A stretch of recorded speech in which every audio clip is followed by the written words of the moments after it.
1-2 ครั้งก็ดีมากนะครับเขาจะชอบนะครับ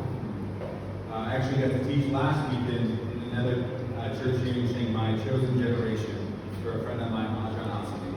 ก็อาทิตย์ที่แล้วอาจารย์จอสก็ไปเทศนาเหมือนกันนะครับที่คริสตจักรที่หนึ่งนะครับชื่อ Chosen Generation นะครับก็เป็นเพื่อนของอาจารย์จอสนะครับ And I taught on Matthew chapter 8, Jesus calming the storm. And I thought, should I teach that to Hayat? And I prayed, and God actually gave me another word for you this morning, something other than that. อาทิตย์ที่แล้วอาจารย์จอสก็ไปเทศนาที่นั่นแล้วก็ไปเทศนาในหัวข้อมาทธิวบทที่8ตอนที่พระเยซูหยุดอายุนะครับอาจารย์จอสก็เลยคิดว่าเดี๋ยวไปไหนๆก็เทศนาที่นั่นอยู่แล้วเดี๋ยวมาเทศนาที่พายัพหัวข้อเดียวกันไหม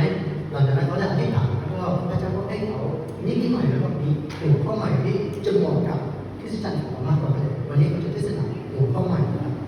So we're actually going to be in the book of Romans this morning, chapter 7, starting in verse 14. ในเช้าวันนี้นะครับอาจารย์จอสก็จะมาเทศนาในหนังสือโรมนะครับ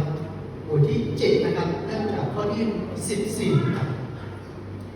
I really believe that this is a stepping stone, a place of growth for every Christian.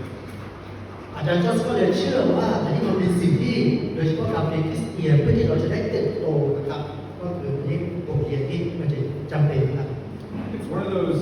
points in the Gospels or points in our Christian walk that we must really take and think and meditate and spend time in. แล้วก็มันจะเป็นข้อพระคัมภีร์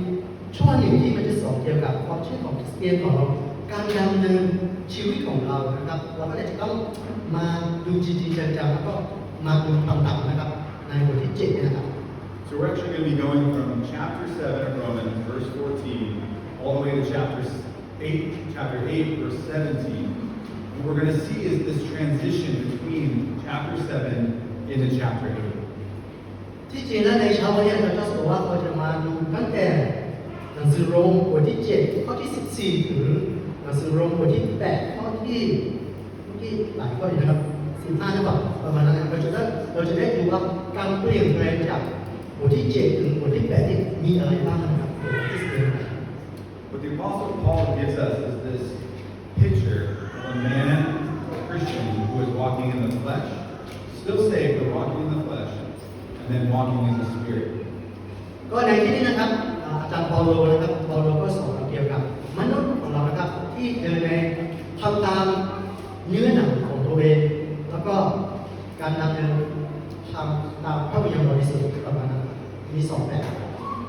So this teaching this morning is not for the non-Christian, but for the Christian, for the man or woman who has already said yes to Christ.